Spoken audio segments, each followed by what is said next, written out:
for us in Kyiv at the time, our presence there is vital in telling people with confidence and in the most accurate way possible just what was going on. There are moments where your gut won't feel right, where you'll look at all the facts and circumstances and think, no, this isn't right.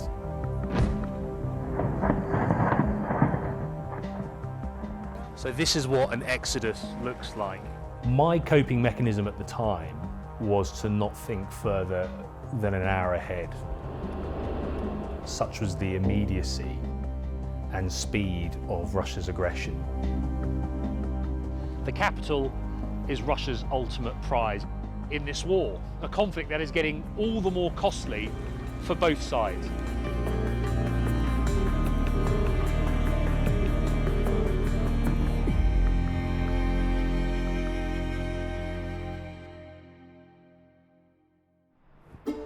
I arrived on the 17th of January, moved my stuff into the flat and then headed to the office the next day, where I just about avoided slipping over on the icy pavements up the hill to the BBC's bureau. Western countries, notably the US, were warning of something more sinister being afoot. You really got that growing sense of urgency outside, and then you arrive in Kyiv, where it felt young, it felt energetic. When you speak to people, they would often say, we've been at war for 8 years already. This is just part of Vladimir Putin bluffing.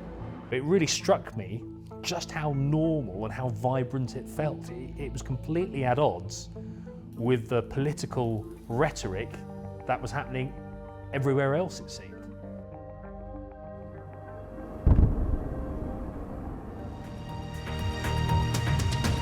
Russia has invaded Ukraine by land, air and sea in what President Putin has called a special military operation. I confess I slept through the initial explosions, but I was told to get up, and we walked up onto the BBC's broadcasting point, this balcony which overlooks this beautiful vista of Kyiv. And when I looked out at what was now a familiar view, it was completely different.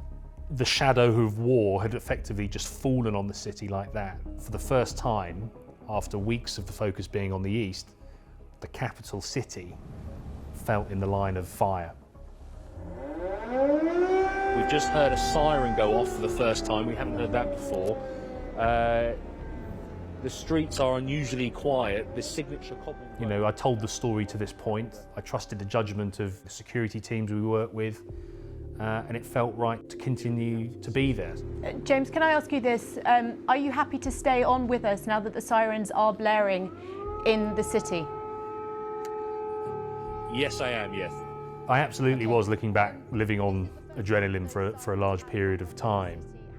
That haunting feeling, that new sound, and what that could mean. And it kind of continued from there, really. Now sirens sound almost daily across the country, and sometimes people act, sometimes people don't. There are times where, for security reasons, we can't report certain things. So take drone attacks, missile strikes. You would see on social media, for example, a burning building on a certain street. And the security services banned people or urged people not to put that to the public, because it would allow the Russians to adjust that strike potentially if they missed their desired target. We don't want to put people's lives at risk through doing our job. We do see some pretty nasty things. We see the worst of humanity in some cases. That decision that Vladimir Putin made on the 24th of February has led to overwhelming evidence of war crimes, of civilians being targeted in just about the worst ways possible. It's led to tens of thousands of people, which will probably turn into the hundreds of thousands, losing their lives in this pointless war. But it's not easy, and it shouldn't be easy. We try and look after each other.